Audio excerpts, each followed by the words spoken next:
Name's Colin Weitzman. I'm going to be your host for today's episode of Track World News.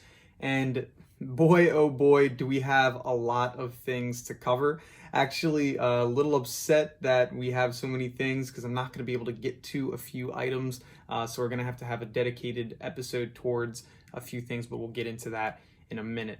First, great news, William and Mary track and field reinstated. Going to discuss how that came to be, what the future is for that program, and all things over there. Then we have some bad news with Clemson. They're ending their men's track and field program. One of the biggest programs in the entire country, seeing it go down, that's huge news. So we got to talk about that. Then we're going to go over some sad news with the passing of Coach Jim Deegan. Some of you may know the name, some of you may not. We'll talk about how he had a huge legacy and affected track and field across the world. And also we'll get into briefly about the World Athletics Female Athlete of the Year. Really wanted to go in depth on the 10 nominees, but with such news going on this year or this week, it may not be a topic that we can go into as in depth as we did last week with the men. But first, going to start with William and Mary, the men's track and field program, as well as the other 6 programs that they had originally cut are now going to be back for the foreseeable future. This is great news. The interim director, Jeremy Martin, and President Rowe decided to reinstate the men's track and field program as part of a more comprehensive reset process for the athletics at William and Mary.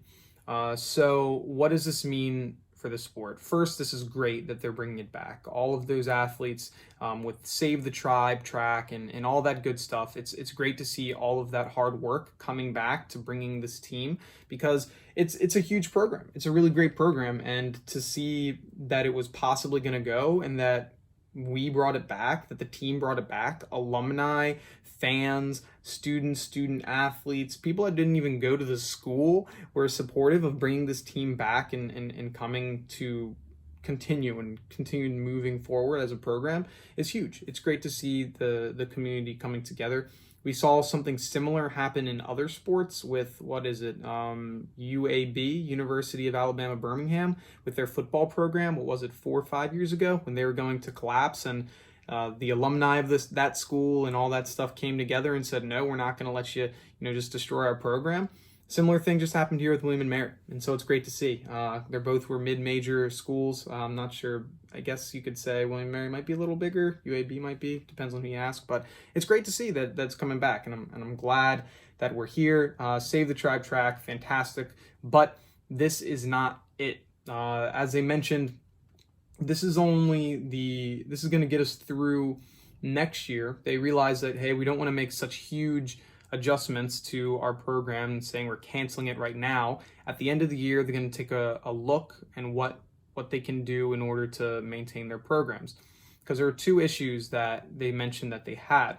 One is that maintaining track and field was an issue financially, and that, hey, we can't continue to have track and field as a program because financially we're losing so much money due to COVID-19.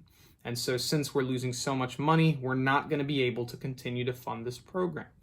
And as well as the other 6 programs, which were, I believe, men's gymnastics, tennis, swimming, there were some other ones, but this was one of the major ones. And so they said that's one of the reasons. And so obviously they probably got a lot of funding from alumni, student athletes, fans of the program, all that good stuff. They probably got a lot of funding for it. So it complies that way. First, that's great. We needed that.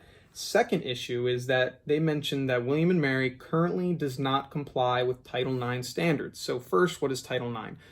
Title IX is a would you say it's a law, a rule, a guideline? I'm not sure what you would call it, but it's a rule that pretty much states that both men, women have to have the same equal rights of both education and student athletics. So there have to be the same amount of scholarships offered for both men's programs as well as women's programs. And so they are not currently, they do not currently comply with the Title IX standards.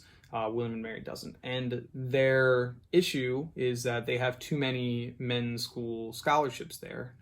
One major program they have is football, and football carries a lot of scholarships, and there really aren't any female sports that have the ability of carrying as many scholarships as a football team does. So they mentioned that, hey, we need to revisit looking at sports to be able to comply. And so there's two ways to be able to do that.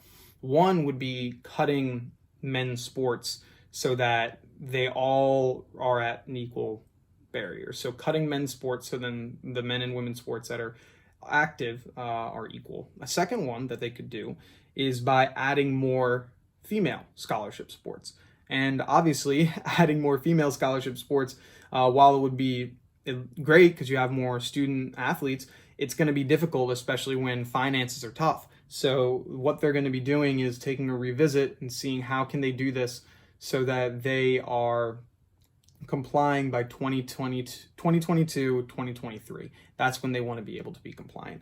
So there's going to be a lot of stuff that's going on in between now and then. So we'll have to keep our eyes on it. The battle is won, but the war is not over. If you would like to support William and Mary's men's track and field, they are currently doing a merchandise sale where you can buy track and field t-shirts, quarter zips, jackets, sweatshirts, all that type of stuff. It's going on through November 16th.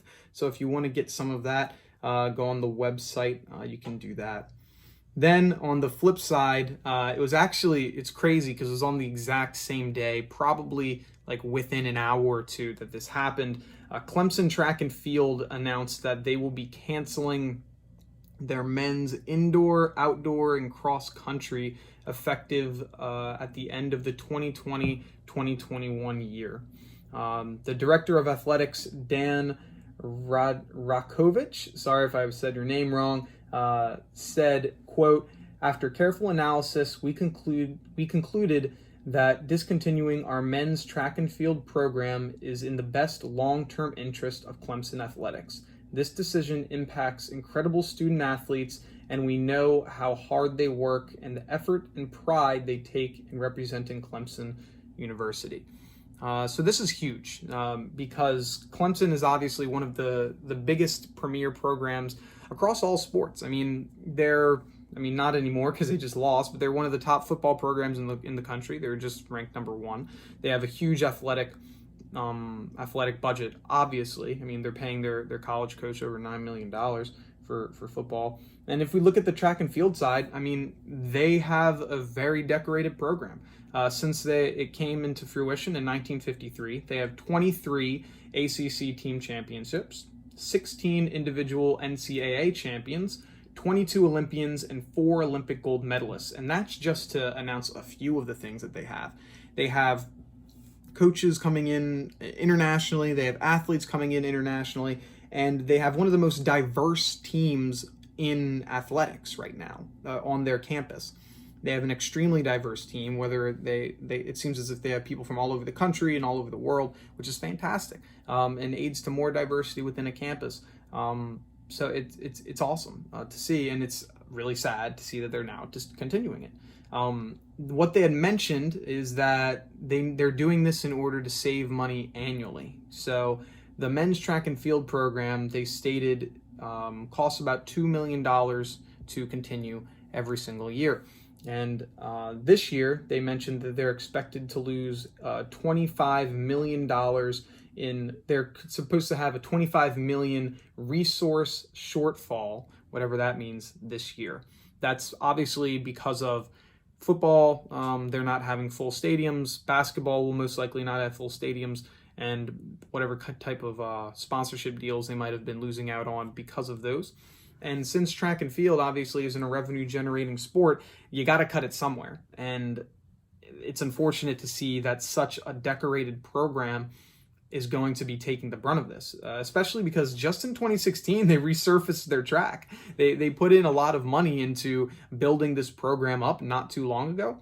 And now to see that they're saying, yeah, we're going to cut this program, it's wild. It's wild because there has to be other ways in order to do this. I mean, we just saw William and Mary, who is a much smaller program, be able to keep their track and field team. So why is it that you can't do the same? I just don't see how Clemson University doesn't have enough supporters from both student athletes, alumni, booster programs, all of that. I don't see how they don't have enough to support the $2 million that it will cost annually to have it. And we saw a lot of people voicing their displeasure with this because it's clear that they could keep this if they wanted to. And if I was a betting man, I would believe that in a couple months, probably 3-4 months, it'll come out that, oh, they have all this support and we're able to keep it and they're going to keep the team. And of course, they also said that, oh, this is Title IX issues and that's what we're going to be doing. But what I don't understand there is, why is it that when you're cutting a program, that is when we hear about the issues of Title IX? At Title IX, we would have known about this in the beginning of the year, right? And last year we would have known this. So then why didn't you cut the program when nothing was going on earlier in the year? You could have done it then. Why are you doing it now? It's because it's a financial issue, or you claim it to be a financial issue. It's not really Title IX, but you're saying that it is. It's just, yeah, I don't get it. They also, which is wild, they said it's to increase more diversity. This is on a website. I'll make sure to link it in the description, but they mentioned that they want to improve more diversity within Clemson. The track and field team is one of the most diverse teams that they have in their entire school, besides maybe basketball and football. This was easily the most diverse program that they had. I think they have somewhere around 30. I think I counted 30 athletes on the track and field team, and it appeared to me, just based off of looking at the pictures, so I don't know if it's true or not. I mean, just looking at the pictures, it looked like 22 or 23 of them came from a diverse background.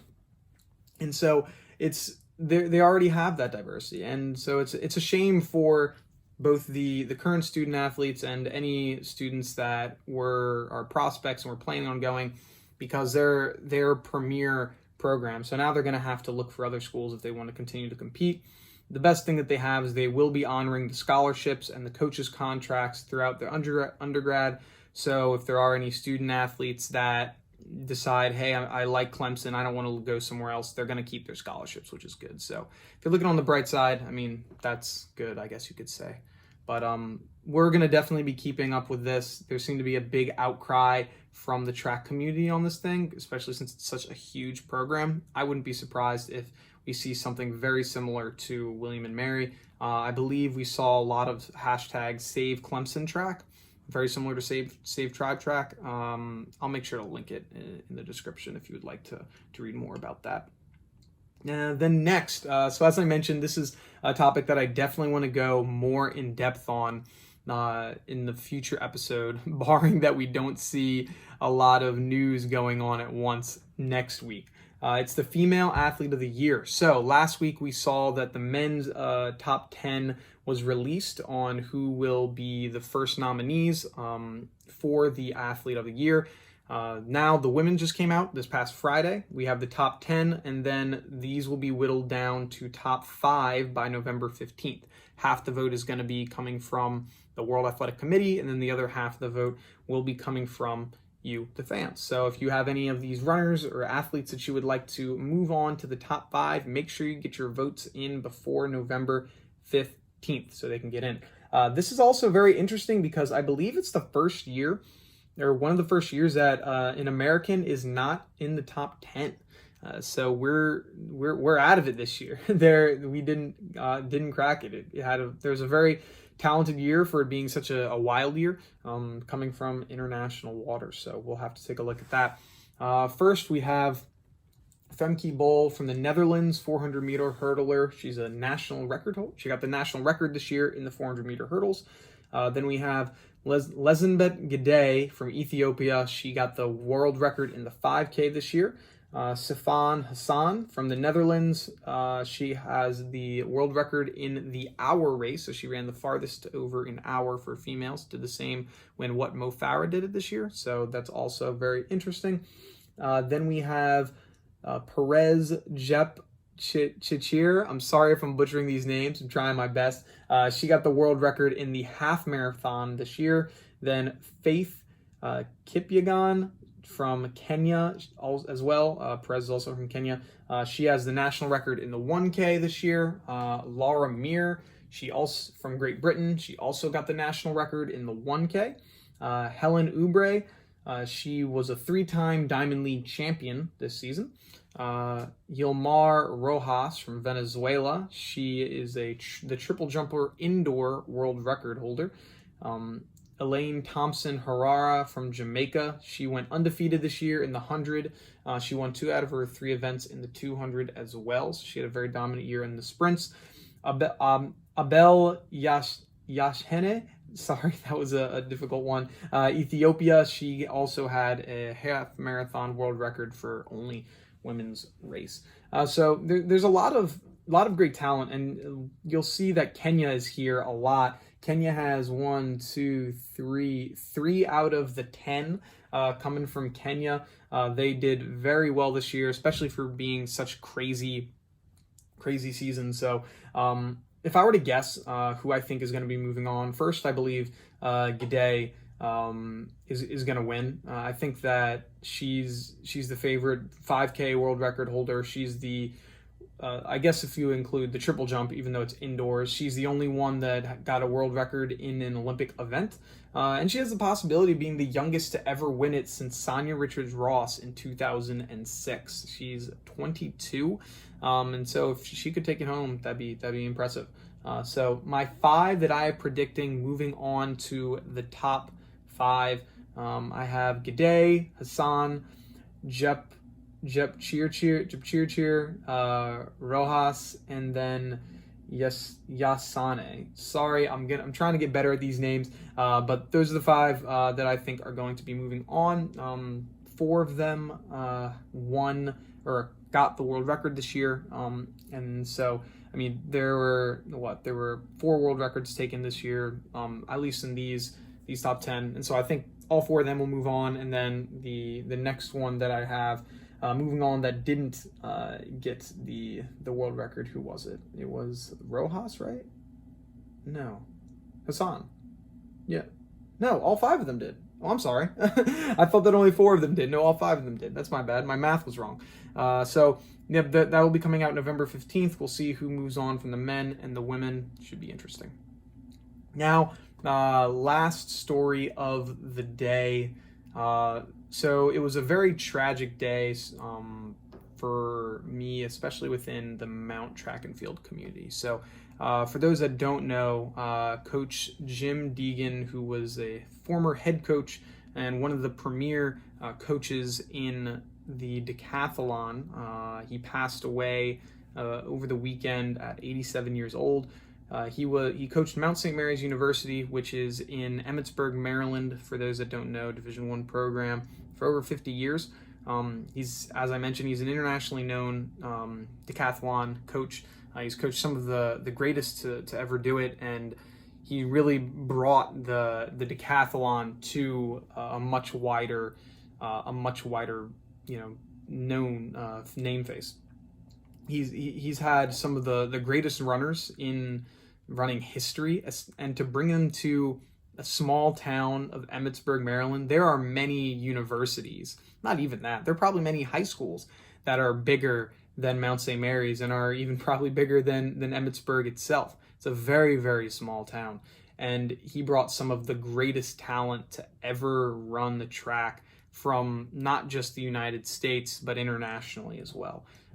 He's coached over 78 All-Americans, 25 NCAA champions, and 4 Olympians, including the NCAA record in, the 5,000, and an Olympic gold medal as well. That's all from small town Emmitsburg, Maryland. He grew up in the Philadelphia area, went to Westchester University, for those that know. And he was just not just was he a great coach, he was just a great guy. I mean, I was there as a freshman and sophomore, really through my 4 years, when he was a volunteer coach. He was helping us out.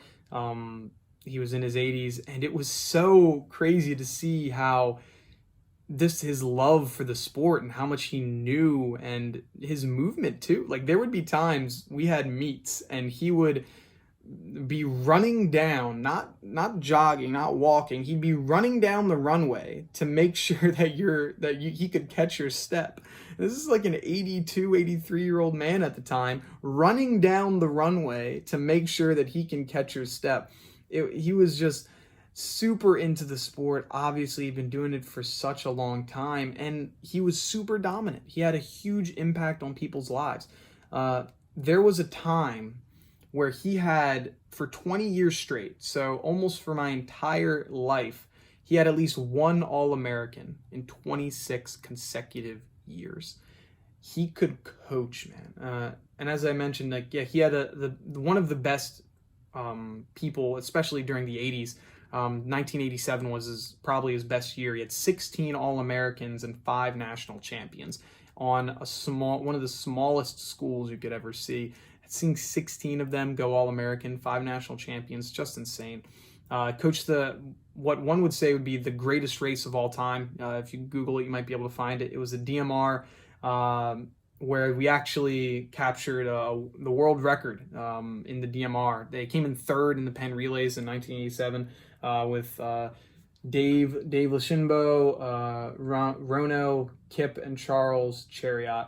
Charles Chariot was the one that has the NCAA record. Just incredible coach, just an incredible man, and to see what he had done for the sport. He's made the mountain track and field team much bigger than it ever could have been without him, and he truly left a legacy. There's so many stories that I could tell about what he's done, not just to impact my life, but all of my teammates' lives and people who have competed before me. He's done so much for the sport. I could go on for hours on the things that he's done to push our sport forward. And he'll truly be missed. One of my favorite stories. So this is a funny story that happened to me. Josh, if you're listening to it, I think you know where this is going. But so when I'm a freshman, there is another guy on the team who was a junior. I guess you could even say when I was a sophomore at the time. There's another guy on the team who was a senior, junior. He was a captain, one of the biggest names on our team. His name was Josh. And we looked pretty similar. We both had a very similar look. Light-skinned black guys with long curly hair. He was taller than me, but both kind of thinner builds. And I was a pole vaulter, so he was coaching me. And this other guy, Josh, he was a sprinter. He did 400, 200, those types of things. And so he had already been at the team for a while now. He had already established himself. I'm the new guy. And so Coach Deegs would often go up to Josh, and he would talk to him as if he was me and do entire conversations. And I remember when I was a sophomore, he's talking to Josh for like 30 minutes during practice, and I'm just waiting on the runway, wondering what's going on. And so when he's done, Josh comes up to me and he's like, "Yeah, Colin, I think that Dee's got something to tell you about vaulting." I'm like, "Well, what do you mean?" He's like, "Well, he just spent the last 30 minutes talking about what I have to do to improve on my 4-step routine. I don't do that as a 400-meter runner." And I just lost it. It was so funny. And then once I told him, he realized like, oh crap, I'm messed up. But just an awesome guy. He's gonna be truly missed. Super helpful for the track and field community, and one of the best out there. So definitely rest in peace to Jim Deegan. Left a huge impact in our sport.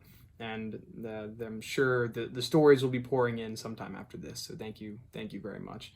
But that's going to be our episode for Track World News. We had a lot of stuff going on. I'm sure that we're going to have a ton of things happening right after this that we're going to have to get into next week. But remember to like, subscribe, follow, do all the type of good stuff for the show. It really shows that you're enjoying it. And I mean, so far you guys have been killing it with all the comments and